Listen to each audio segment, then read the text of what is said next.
Hey y'all, hey, it's Cariella and I'm back with another video. So if y'all are new to my channel or you stumble across my channel, make sure you like, comment, and subscribe and help me get more in the algorithm, because I promise y'all I'm just here to do some good stuff.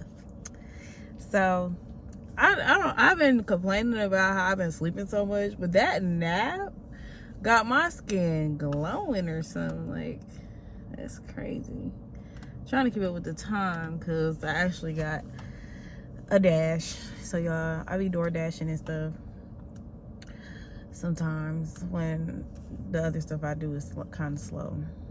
But this is going to be about 3 spiritual hygiene tips. I know my last video I kind of went on a rampage about my ex-friend. I'll give some updates about that situation at the end of the video. But one good spiritual hygiene tip I can suggest is to, where did the sun go? Like, it was just beaming. But that would be to meditate. Meditation is really good spiritual hygiene practice because it helps you calm your mind and it helps you come back, it helps you balance out. At least that's what it does for me, and I always suggest people to try that once they get more into a spiritual journey, because meditation is really good to ease your mind. Another spiritual tip I can give is learning to, because I want to give the good ones. I have lots of spiritual tips, but I really want to go hard on the good ones right now. Another one I want to say is to be okay walking away from people. Sometimes in this lifetime, and especially with the newer times and how we have more technology available and there's more information available to us, so we can learn a lot about certain things that are definitely not okay, that maybe back in the days people might not have noticed or they overlook. So I was talking to somebody earlier today, and I forgot I even gave this person my number. I didn't even know who they were at first, but then I started to remember where I met them at and gave them my number at. And then he was actually trying to take me out on a date, but I have a situation going on, so I can't really like go on dates and stuff right now with other people. But yeah, he was trying to do that, and I was just like, nah. But then he was talking to me. I don't really remember when I gave him my number. It had to be a while ago.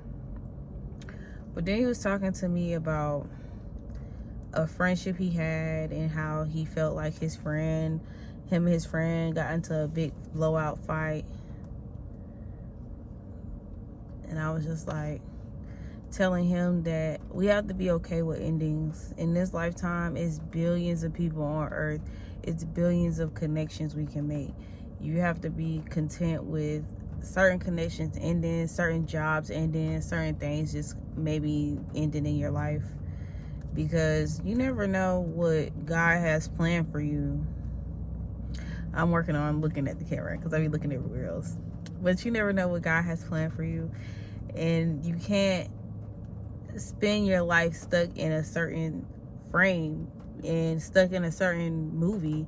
It's so many, like, it's just like life is a movie. It's so many different movies you can watch. Why would you only want to be watching one movie for the rest of your life? Like, just why?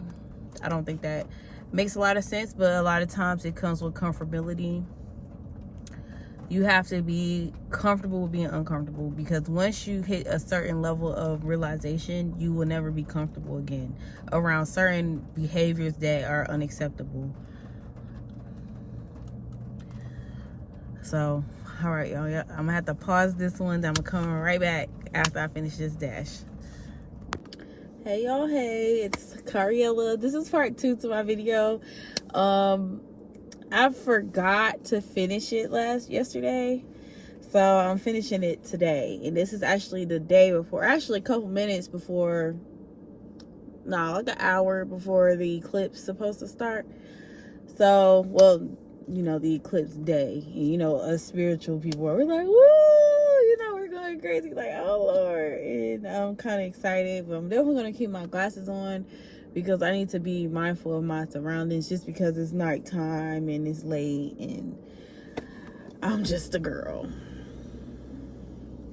So yeah, this video is just a continuation of the other video, and I was talking about spiritual hygiene and stuff along those lines, and I already gave 2 tips, but this other tip is going to be, it might sound a little far-fetched, but I feel when you become a certain level of awareness and you learn to be by yourself and learn to enjoy your own company, even though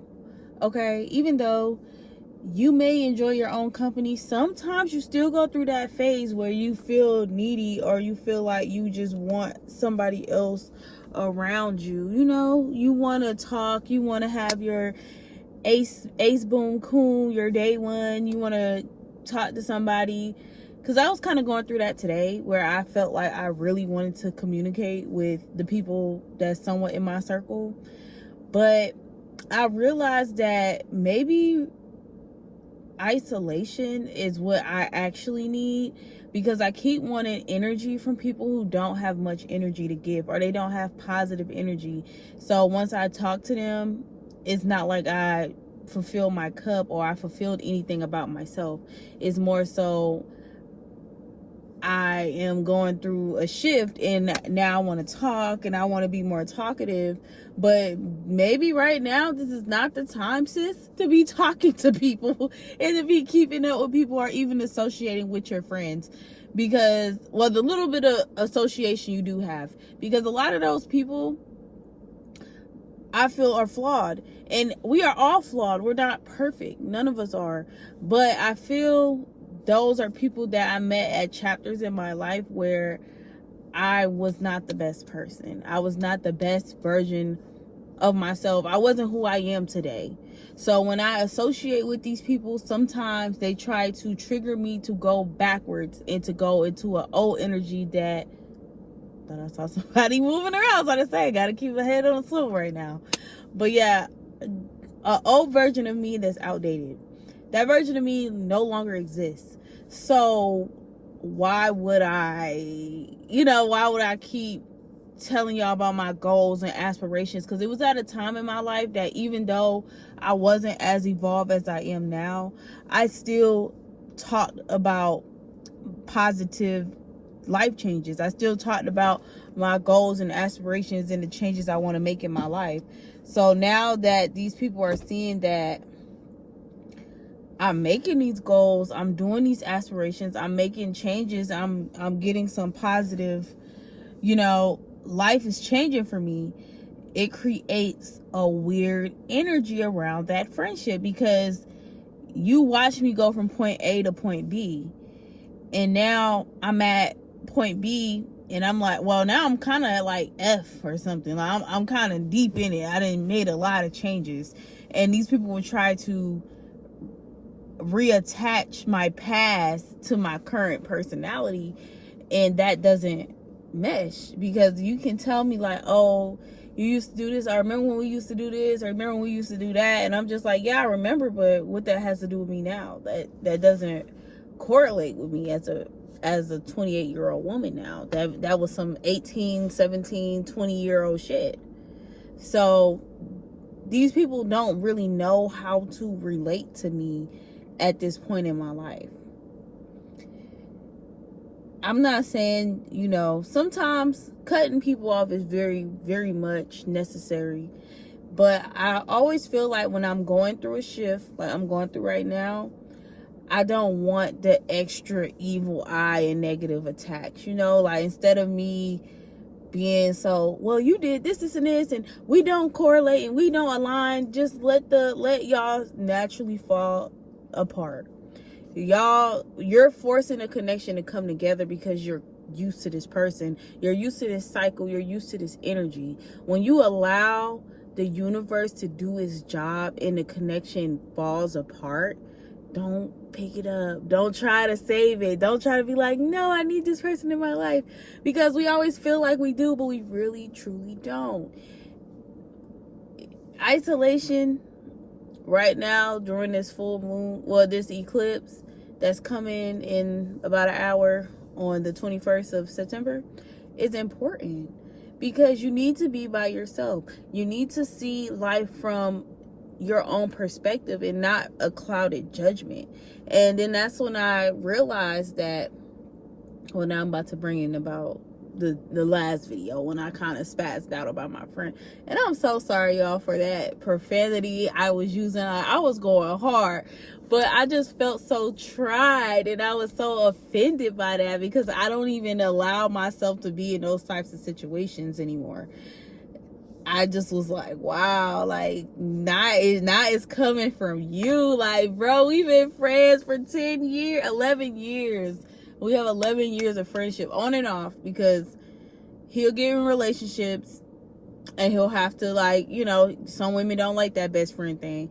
I've never cut off energy from him, really. Not that I could think of. It'll be times when we'll go without talking, but it was just because it really was usually he had stuff going on. I typically was open to the friendship most of the time, but that other day, it just felt like I was in another universe, you know? Like, it felt like I was here on Earth, but this was like I was in another stimulation, because what? You know, like, why are you doing? I felt so offended by the energy he was giving. And I love this person. Like, you met my family, you've met my kids, we've worked at jobs together. Like, we were true best friends. So that's why when all this happened, I was like, wow. And then he always related back to a situation I have going on, like somebody I'm kind of dealing with. He'll always kind of bring him up, and I just be like, why are you bringing him up? Like, I like my relationships where I don't have to be up under you all day 24/7. Like, I don't mind you working and doing what you got to do, because I'm gonna be working and doing what I have a lot to do throughout the day. So I don't need you constantly in my energy. Like, you gotta have some business about yourself to deal with a person like me. But I was kind of like, why you keep bringing it up? Because it would just be like random times. Even when I kind of avoided him, I wasn't talking to him for like 2 days. After everything happened, I was just like in my own world, like trying to adapt to the new changes that was happening in my life. And then also put it in perspective, how did I truly feel about that? Because I wasn't sure. You know, my mind will always convince me, and that's why isolation is important, because I isolated from him and I went through time to think about it and to ponder on it. And I realized that my mind kept trying to convince me that what happened was not a big deal, and I'm over exaggerating and I'm acting sensitive. But in reality, I'm not. That's a boundary he crossed. That was disrespect. That was not, I wouldn't tolerate that from any other man. Literally, I would not tolerate that. So I'm tolerating it from you because we've been friends for so long. That don't give you a pass to disrespect me. That don't give you a pass to disrespect my boundaries. It don't. If you stood on business or how you acted that night, even though you were intoxicated, it's levels to it. Like, you can be intoxicated, you could be drunk around your friend, but that's how you really feel. Because when you get drunk, I've always had this issue with friends and alcohol. The alcohol will always show me how this friend really feels about me. And I can countless experiences where I'll be hanging out with a friend or hanging out with an associate, and then we'll be drinking. When I drink, I'm cool. Like, I don't really drink that much, but when I do have a drink, I'm just chill. Like, I'm vibing, I'm happy. Like, oh, life is good. You know, I'm a vibe. But they don't be vibing. Like, they get alcohol in their system, and how they really feel about you come out. Well, about me. And I know, you know, I'm at a spiritual point where I know that most of the time, when people react to you in that way, it's not you. It's not personal. This is how they feel about themselves. But at the same time, I'm not going to let you disrespect me because of you personally not feeling satisfied in life. Because there's ways in life that I'm not fully satisfied, but I don't take it out on other people, or I don't disrespect people because of that. So yeah, we're not giving no passes on that in 2025. Like, I'm appalled that I ever even gave this person a pass in the first place, because it makes you realize, for you to disrespect me like this, it had to be other times you did this and I just overlooked it. Yeah, it had to be other times you did this and I just overlooked it. Or, oh, that's my friend, they didn't mean no harm, or stuff along those lines. And I done had this situation happen so many times, and I always end up cutting the friend off. Like, time would go on. I had 2 homegirls. I noticed a lot of people that would be around me have addictions. People would come around me and they'll have some type of addiction to something, and I may start to notice it, but I try not to be like, all judgy. But sometimes you have to sit there and pass judgment on what people are doing. You may feel like, I don't want to be judging them, I don't want them to feel like I'm judgmental, but now they're disrespecting you.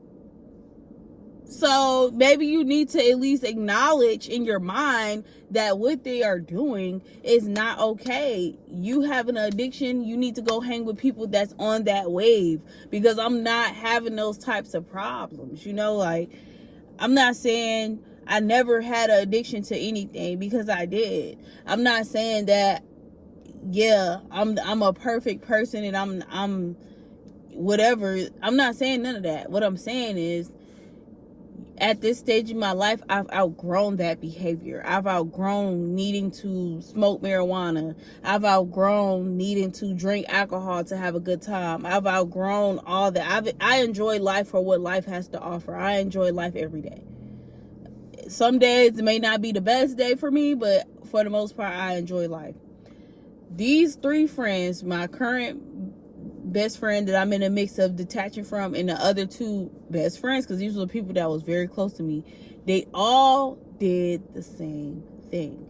They all was drunk or intoxicated. They all had some type of addiction, and they always disrespected me once alcohol was involved. Soon as they had enough alcohol in their system to feel that liquid courage, the first thing they do is attack me.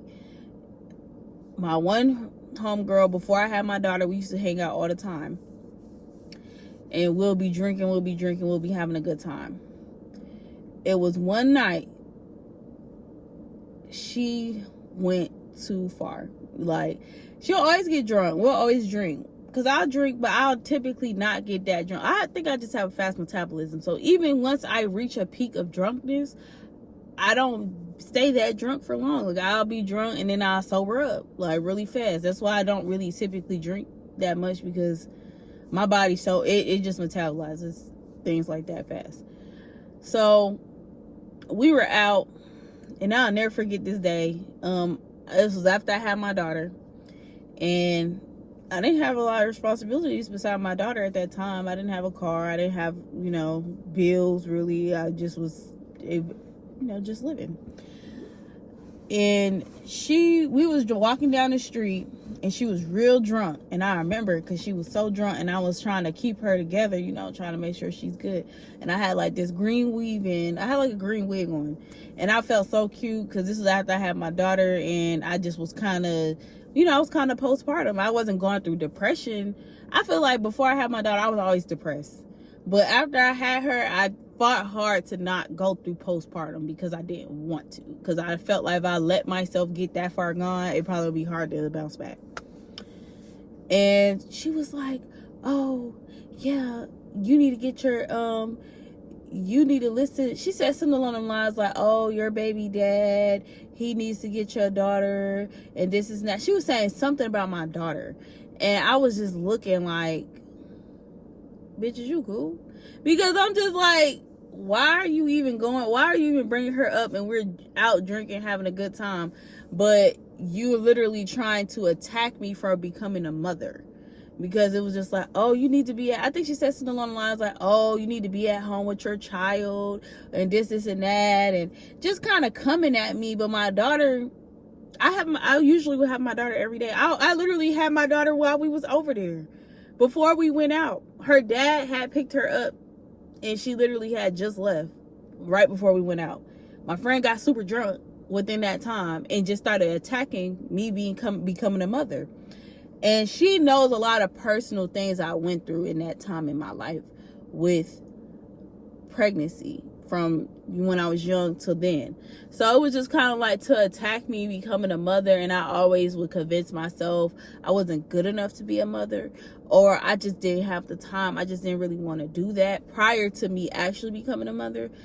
I just felt a type of way. You know, I felt offended. I felt like we just can't, some stuff we can't come back from, and you were bashing me as a mother for no reason, like literally none at all, was just like, I'm good. And she was the type that she'll do it in front of everybody. Like, she'll just attack you. I don't know. Like, you be sitting there minding your business, and she just come bashing you. Like, and you're just like, wow. Like, and this didn't happen multiple times with her, but it was just that time was where I drew the line. Like, I was like, oh no, not you bringing up my daughter and shit. Like, we can't, I can't fuck with that.